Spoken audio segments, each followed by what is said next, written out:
오늘 우리에게 주시는 말씀은 새 계명의 사랑이라는 주제로 함께 우리 말씀 나누도록 하겠습니다. 제가 역사 인물을 공부하면서 참 인상 깊었던 그런 유언이 있었습니다. 윤동주 시인의 외삼주의자, 북한도의 대통령으로 알려진 규암 김약연 선생님의 유언인데요.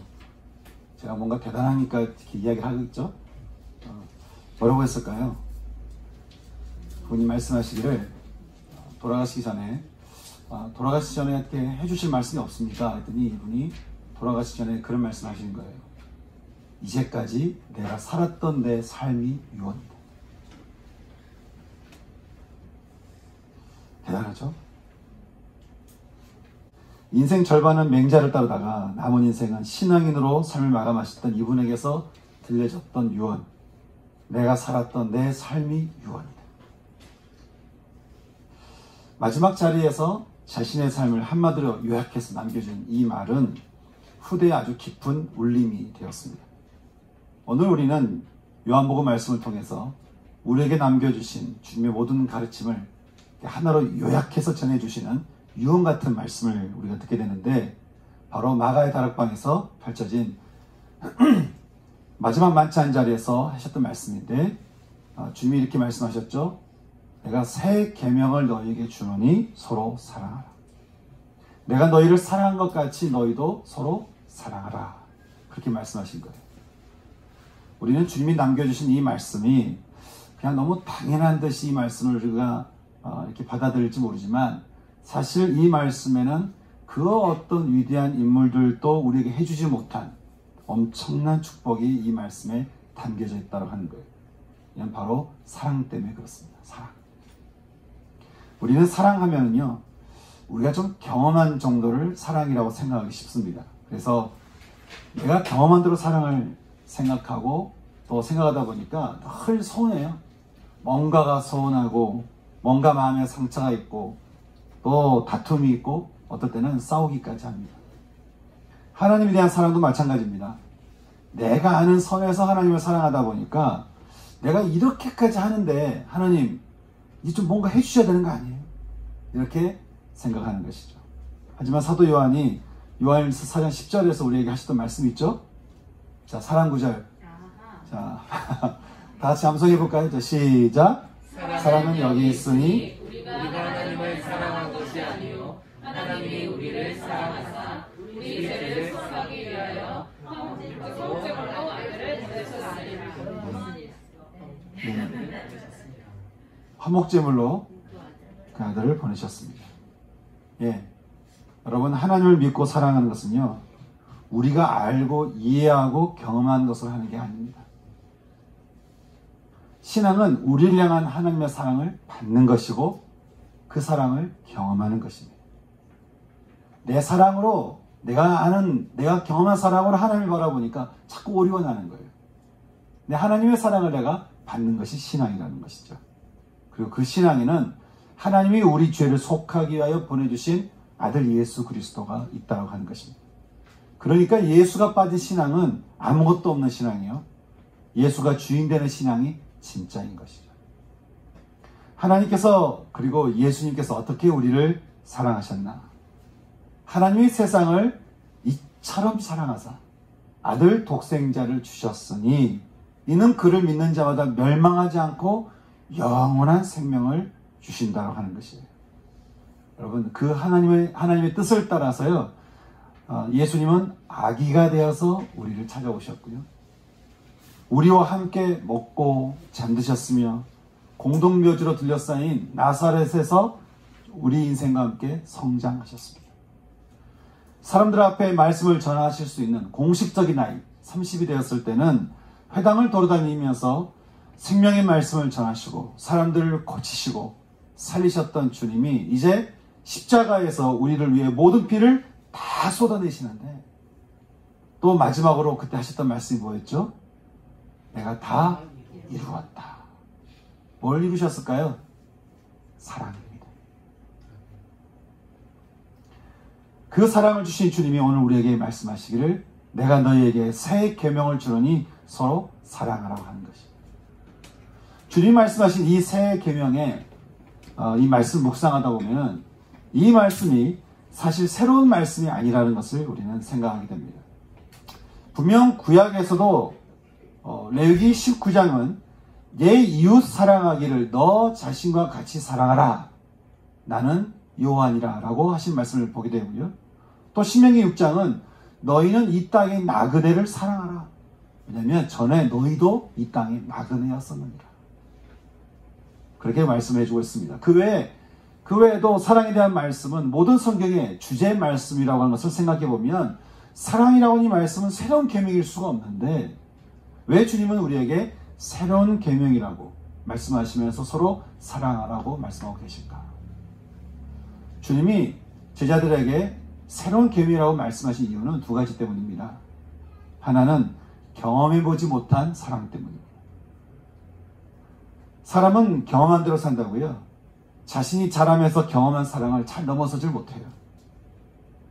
상처받은 사랑을 경험하면 사람을 대할 때 많은 오류가 있는 것 같아요. 또 많이 거칠어지는 것 같습니다. 무관심한 사랑을 경험하고 성장하게 되면은 이제는 사랑을 어떻게 해야 될지 모르는 것이죠. 이기적인 사랑을 경험하잖아요. 그러면 사람한테 끊임없이 자기 자신을 자꾸 주장하는 사랑을 하게 되고요. 늘상 다투고 싸우는 사랑을 경험하면서 자라잖아요. 그러면 이 싸워야 사랑인 줄 알아요. 그래서 사랑이 이게 결핍이 되면 사람들은 저마다 결국에는 다 내 것이 중요한 사람이 됩니다. 뭔가 사랑이 결핍되니까 다 내 것을 찾아요. 그래서 내 사람, 내 사랑, 내 가족, 내 자신, 그러면서 가족과 내 자신과 누군가를 이렇게 조종하고 통제하는 한이 있더라도 하여간 잃어버리지 않으려고 얼마나 우리는 애쓰는지 모릅니다. 상담에요. 흰주먹 증후군이라는 게 있어요.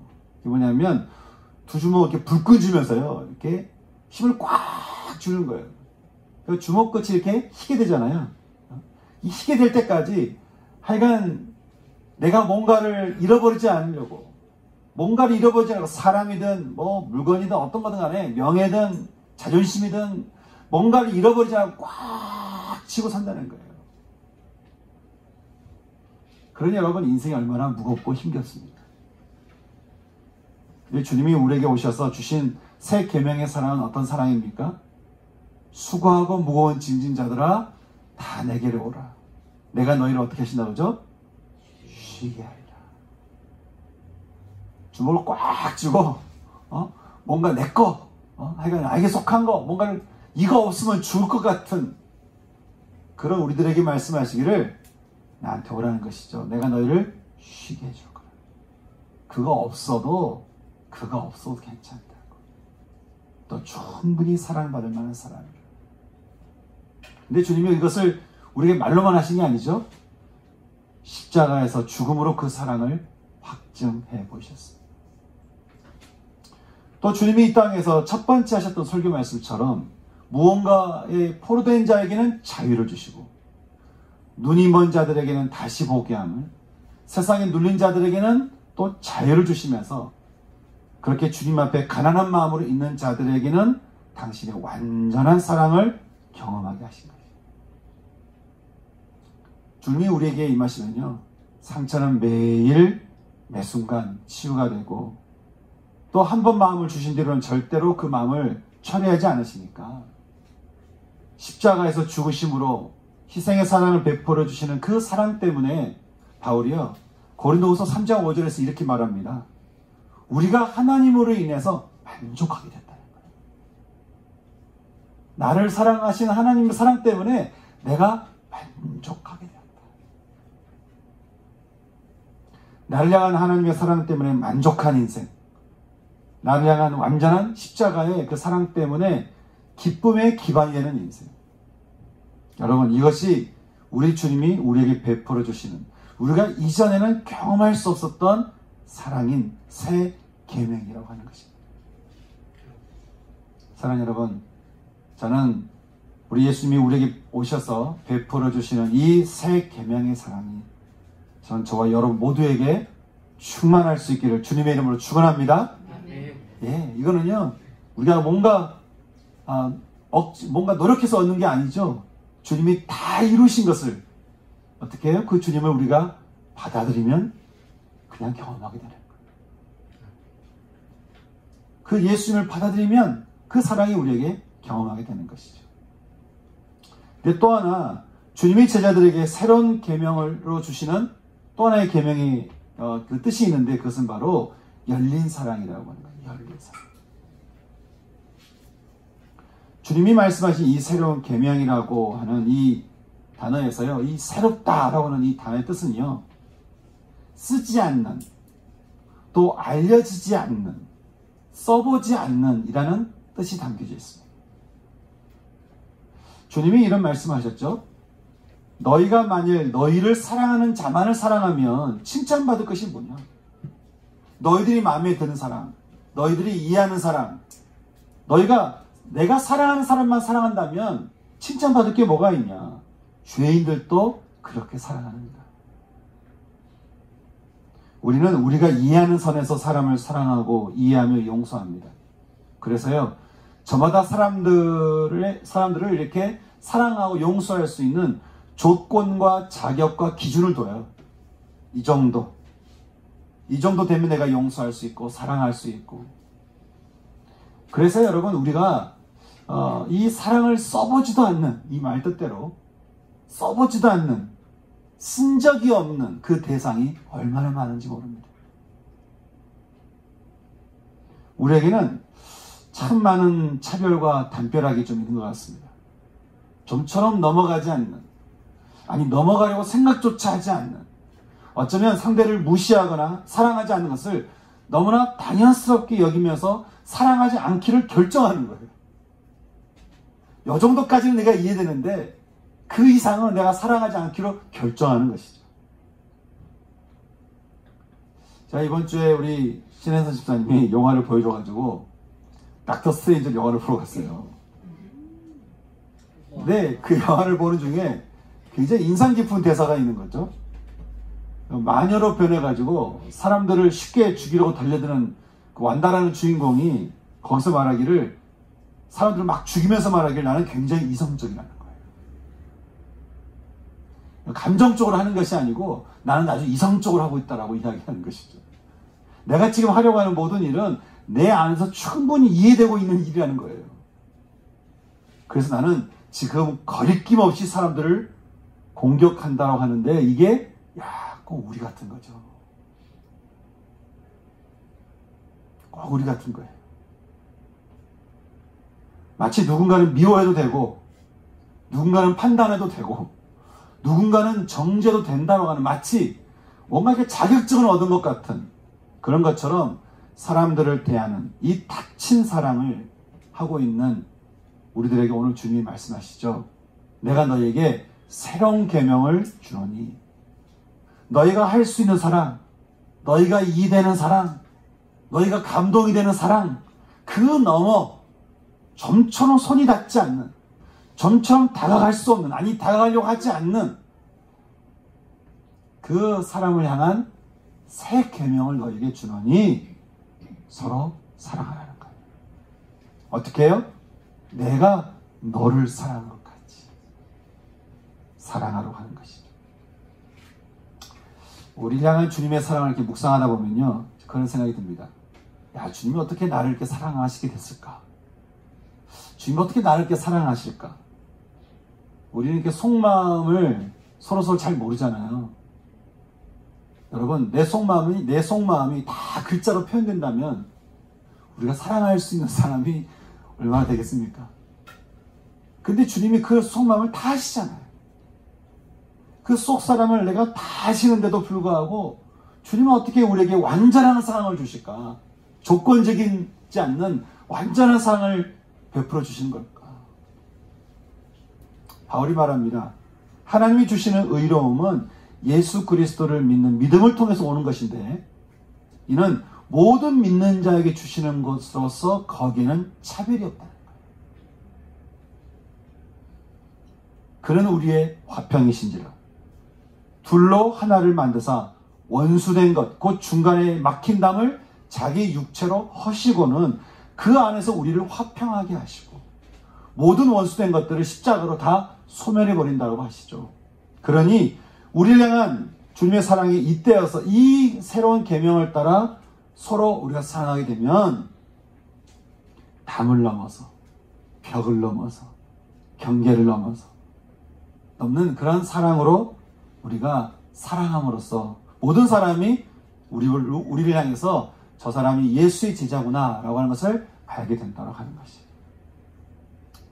제가 교회에 대해서 듣는 여러 가지 이야기 중에 참 이렇게 가슴 아픈 이야기가 있다고 한다면 교회가 참 이기적이다라는 말을 들을 때입니다. 십자가에서 주님이 우리에게 주신 사랑은 무조건적이고 무비판적이잖아요. 여러분, 주님이 십자가에서 누구를 비난했습니까? 주님이 십자가에서 누구를 조건을 달았어요? 어떻게 보면요, 우리 인간적인 기준을 봤을 때는 주님의 사랑은 별로 정의롭지 못해요. 인간적인 기준을 봤을 때는 그래요. 누구에게든지 모든 이들에게 차별 없이 사랑해 주시는 주님의 사랑 아닙니까?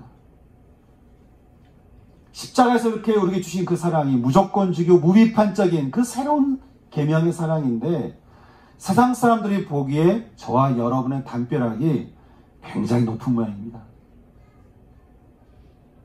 아니, 어쩌면 사랑의 문이 굳게 닫혀져 있어서 좀처럼 우리에게 다가올 수 없는, 우리가 정한 사람 외에는 다가가기 힘든 그런 우리의 모습인지도 모르겠습니다. 어떤 분 그렇게 얘기하면요, 목사님 그래도 저는 하나님을 사랑합니다, 그렇게 얘기하시는 분이 있어요. 근데 또 그것을 사도 요한이 또 이렇게 말을 하죠. 누구든지 하나님을 사랑하노라 라고 말하면서 형제를 미워하면 이는 거짓말하는 자니, 눈에 보이는 형제를 사랑하지 않는 자가 보이지 않는 하나님을 사랑할 수 없다는 거예요. 그러니 세상 사람들 눈에 예수의 제자들이 보이지 않고 제자들이 보이지 않으니까 예수가 보이지 않는 것이죠. 여러분, 우리는 어떻게 하면 주님의 제자로서 주님이 주신 이 새 계명을 따라서 우리는 서로 사랑할 수 있을까요? 오늘 우리는 사도행전을 통해서 그 모델을 만나게 되는데 바로 베드로입니다. 우리가 읽었던 사도행전을 우리가 이해하려면요, 먼저 사도행전 10장 말씀을 좀 우리가 먼저 살펴볼 필요가 있는데, 우리 사도행전 10장 말씀을 좀 보겠습니다. 사도행전 10장 1절에서 5절 말씀을 함께 읽도록 하겠습니다. 사도행전 10장 1절에서 5절입니다.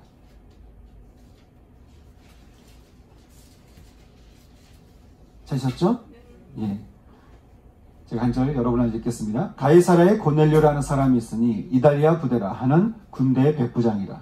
그가 경건하여 온 지방과 더불어 하나님을 경외하며 백성을 많이 구제하고 하나님께 항상 기도하더니 하루는 제9시쯤 되어 환상 중에 밝히 범에 하나님의 사자가 들어와 이르되 고넬료야 하니, 고넬료가 주목하여 보고 두려워 이르되 주여 무슨 일이니까? 천사가 이르되 내 기도와 구제가 하나님 앞에 상달되어 기억하신 바가 되었으니 함께 얘가 지금 사람들을 요빠에 보내어 베드로라는 시몬을 정하라.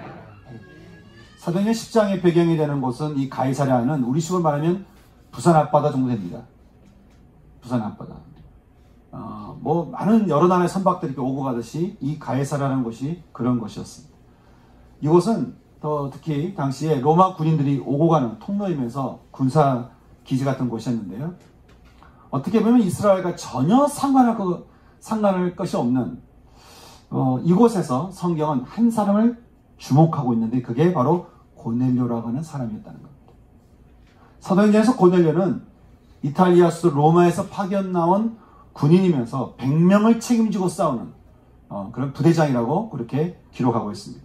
그래서 말하기를 그는 경건하여 로마의 황제를 두려워하는 게 아니라 황제 위에 계신 하나님을 두려워하는, 하나님을 경외하는, 그래서 항상 그 하나님께 기도하는 사람이다, 그렇게 우리에게 말을 해주고 있습니다. 여러분, 이 군인이라고 하는 것은 항상 죽음이 눈앞에 있는, 사람이 이렇게 눈앞에 죽어나가는 그런 현장에 있는 사람이기 때문에 의뢰이 이게 가장 목숨과 가까운 사람이 두렵기 마련입니다. 근데 현장에 싸우던 이 로마 군인이 말하기를 하나님이 제일 두려웠다는 거예요. 하나님을 경외했다는 거예요. 다윗이 시편 56편에서 이렇게 말을 하죠. 내가 하나님을 의지하였은즉 세상과 사람을 두려워하지 아니하리니 사람이 내게 어찌하리요? 세상이 내게 어찌하리요? 어떻게 할 수 없다는 거예요. 내가 두려워하고 의지하는 대상이 하나님이니 세상과 사람이 나를 어떻게 해볼 수가 없다는 것이죠. 이처럼 하나님을 경외하는 사람, 고넬료를 주목하신 하나님은 베드로를 찾아가라고 이렇게 말씀하시고는 이제는 하나님은 또 베드로를 찾아가시는 것을 보게 됩니다. 그리고는 이제 베드로 입장에서 굉장히 곤란한 말씀을 하시는 장면을 보게 되는데, 그것은 바로 큰 보자기 같은 그릇을 얘 귀에 메고는 베드로 앞에 딱 갖다 놓고 자 이것을 잡아먹어라 그렇게 얘기하는 거예요. 그 안에 뭐가 들었나 보니까 그 안에 4발 가진 거, 들짐승, 기는 거, 공중에 나는 거, 다시 말해서 이 땅의 모든 동물들을 대표한 동물들 거기 다 집어넣어놓고 하나님 말씀하시기를 잡아먹으라는 거예요. 이게 베드로에게 굉장히 곤란했던 이유가 있죠. 유대인들이 이집트에서 약속의 땅으로 가는 40년간에 하나님은 그들이 안전하게 갈 수 있도록 음식에 대한 여러 가지 규례를 이렇게 말씀해 주셨습니다. 우리는 레위기에서 그 말씀을 보게 됐는데요. 근데 약속의 땅에 도착한 뒤에도 유대인들은 마치 음식을 신앙으로 연결시켜가지고 음식을 뭘 먹으면 안 되고 이렇게 그들이 생각했다고 하는 것이죠. 그러니 그걸 아주 굳게 믿는 음식이 신앙이 되는, 우리도 그럴 수 있잖아요. 우리가 뭔가가 신앙이 되는 것이 있을 수 있어요. 어떤 것이 돈이 신앙이 될 수도 있고요. 어떤 요즘처럼 말처럼 무슨 정치가 신앙이 될 수도 있고, 아니면 내가 하는 어떤 명예가 신앙이 될 수도 있어요. 자존심이 신앙이 될 수도 있고요. 그러니까 이 음식을 신앙으로 여겼던 이 베드로가 이 주님의 말에 난감하게 되는 것이죠. 주님, 그럴 수 없습니다. 저는 깨끗하지 않는 걸 먹을 수 없습니다. 하나님 뭐라고 말씀하시죠? 내가 깨끗하다고 하는 것을 네가 더럽다고 말하지 마라. 그러면서 이 환상을 3번이나 보여주신 거예요. 야, 이게 하나님으로부터 온 환상이구나 라는 것을 깨닫게 된 베드로는 그에게 찾아온 이방 사람 고넬료를 만나면서 이 환상을 이해하기 시작합니다. 사람들이 정해놓은 어떤 사랑의 범위 밖에 있었던 완전한 로마 사람이자, 로마는 당시 유대의 적이잖아요. 그러니까 유대인의 적이라고 말할 수 있는 이 백부장 군인을 사랑하시는 하나님을 만나는 거예요. 나는 우리 유대인, 우리 안에서만 만나는 하나님인 줄 알았는데 우리가 싫어하고 우리가 대적하는 어떤 원수처럼 여기는 로마의 군인의 장교를 통해서 그 속에 계시는 하나님을 베드로가 보게 되는 것이죠. 고넬료를 사랑하시는 하나님 앞에 베드로는 당시 문화와 관습과 규칙과 율법을 무시하고는 이방인에게 예수님의 사랑을 전하게 되는데, 성경은 그가 예수님의 이야기를 하는 그 말하는 도중에 성령이 임하셔서 그들이 성령 받은 자가 되었다라고 우리에게 말씀해주고 있습니다. 이 소식을 전해들은 예루살렘 교회가 굉장히 소동하기 시작했습니다. 이방인과 식사를 하지를 않나. 아니, 그들에게 세례를 베푼 이 베드로가 제정신이 아닌 것 같은 거예요. 아니, 우리도 너무, 여러분, 우리도 그렇지 않습니까? 우리도 어떤 너무 싫은 사람을 내 가까운 사람이 찾아가서 그 사람과 함께 맛있게 식사하면서 웃으면서 있으면 얼마나 이렇게 보기가 좀 그래요. 우리 속에도 그런 마음이 있는데, 그런 것처럼 이 유대인들이 그러는 거죠. 베드로한테 너 제정신이냐는 거예요. 어떻게 그럴 수 있냐라고 하는 것이죠. 왜냐하면 이것은 금기되는, 그냥 우리끼리 암묵적으로 금기된 어떤 선을 넘는 것이고 사랑할 수 있는 경계를 무너뜨리는 그런 행위였기 때문에 그렇습니다. 당신이 어떻게 그럴 수 있느냐? 유대인들이 베드로를 비난하면서 물었습니다. 어떻게 그럴 수 있었냐? 이제 베드로가 자기가 봤던 환상과 일어났던 일들을 증거하면서 이렇게 말을 하죠. 우리가 우리 주 예수 그리스도를 믿을 때에 주신 것 같은 그런 믿음의 선물을 하나님이 우리가 더럽다라고 말한 그들에게도 주셨으니 내가 누구이기에 하나님을 맡겠느냐. 우리를 너무 사랑하시는 하나님의 사랑을 우리가 어떻게 막을 수 있으며 우리가 어떻게 그 사랑의 자리에 참여하지 않을 수 있겠냐고 하는 것이죠. 그리고 주님이 넘으시는 담과 벽을 우리가 못 넘겠다라고 어떻게 할 수 있냐는 거예요. 주님이 모든 담과 벽과 경계를 넘어서서 그 사랑을 전하고 계시는 주님이 우리에게 가라고, 사랑하라고 말씀하시는데 내가 어떻게 그 말을 거부하겠냐는 거예요.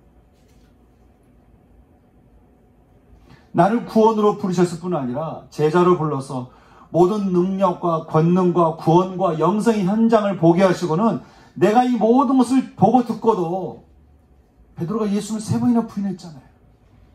그럼에도 불구하고 주님을 찾아오셔서 아무것도 묻지 않으시고 함께 식탁 교제로 하시면서 초대해 주시면서 사랑을 주신 그 주님이 고넬료에게도 찾아가셔서 그 사랑을 주시겠다는데 내가 어떻게 막을 수 있겠냐는 거예요. 그럴 수 없다.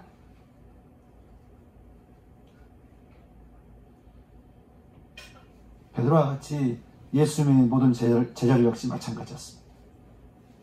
그들은 자기들만의 담벼락 밑에서 살 수가 없었습니다. 여러분, 복음 전도라고 하는 것은요, 뭔가 믿게 하려고 끌어당기는 게 아니고 사랑하는 거예요. 사랑하는 자를 통해 그가 예수님의 제자라고 하는 것을 알게 되고요, 그를 통해 예수님을 보게 된다고 하는 것이죠. 예수님의 제자들은 그들에게 임한 그 새 계명의 사랑을 가지고요, 이제는 예루살렘과 온 유대와 사마리아와 땅끝까지 이르러 그들은 증인된 삶을 살기 시작했습니다. 베드로는요, 이 고넬료 중심으로 이 고넬료 사건이 베드로한테 아주 큰 사건이 됐어요. 그래서 고넬료부터 시작해서 이제 모든 틀이 깨진 거죠. 그리고 터키를 지나 로마로 들어가게 되고요. 안드레는 예루살렘을 넘어서 그리스에서 있는 페트라라고 하는 항구로 또 가게 되고요. 요한은 예루살렘을 넘어서 아나톨리아를 돌다가 터키 서쪽 에베소로 가게 되고, 필립은 소아시아 부르드기아로, 바돌로메는 아르메니아로, 도마는 인도로, 마태는 에디오피아로, 시몬은 이집트로, 그렇게 온 열방을 향해서 제자들은 퍼져나가기 시작했습니다. 그들은 주님께 받은 이 새 계명을 따라서 어디를 가든지 그들을 사랑하며 그들에게 예수님을 전했습니다. 담을 넘어, 벽을 넘어, 경계를 넘어 예수님의 사랑을 전해주게 될 때에 그곳에 하나님의 나라가 임하게 된 것이죠. 나라가 임하시오며 뜻이 하늘에서 이루어진 것 같이 땅에서도 이루어지다. 사랑하는 여러분, 저는 주님이 주신 이 새 계명의 사랑이 저와 여러분 모두 가운데서도 나라가 임하시오, 뜻이 하늘에서 이루어진 것 같이 여러분 모두에게도 충만히 임할 수 있기를 주님의 이름으로 축원합니다. 오늘 마지막으로 함께 읽었던 요한계시록 말씀을 보면 이렇게 임하는 완전한 세상을 하나님 우리에게 보여주고 계시는데 바로 이 새 계명으로 꽉 찬 하나님의 나라인 것입니다. 처음 하늘과 처음 땅이 없어지고 바다도 다시 있지 않는 세상이 오게 되면, 이 말은 어떤 물리적으로 없어진다라고 하는 것이 아닙니다. 사단이 통치하는 세상이 끝나는 것을 얘기합니다.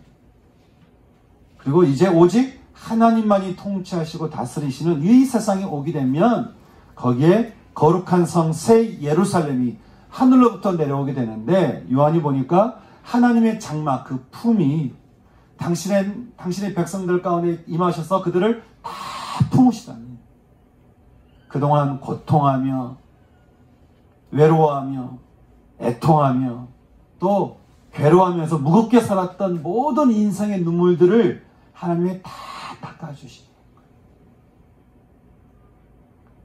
다시는 사망이 없고 다시는 애통하는 것이나 곡하는 것이나 아픈 것이 다시는 있지 않는 그곳, 처음 세상은 완전히 사라져버리는 그 세상에서 주님이 말씀하시기를 내가 생명수 샘물을, 그 끝없는 사랑의 물을 목마른 자에게 값없이 베풀어 주리라. 믿는 자는 이것을 상속으로 받을 것이라. 이 완전한 하나님의 나라, 이 새 계명으로 충만한 하나님의 나라, 하나님의 사랑으로 가득 찬 십자가에서 예수님이 다 이루신 그 사랑의 세상. 여러분, 이 세상이 여러분에게 임하기를 여러분 원하십니까? 이 세상을 하나님 우리에게 약속하시고, 주님은 약속하신 반드시 이루시죠? 여러분, 내가 이 땅, 이 세상, 이 완전한 사랑을, 완전한 새 계명의 세상을 너에게 주겠다는 거예요.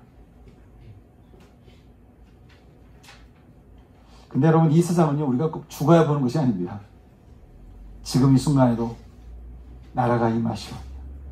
뜻이 하늘에서 이루어진 것 같이 땅에서도 이루어지이다 라고 기도하는 자들에게 임한다는 것입니다.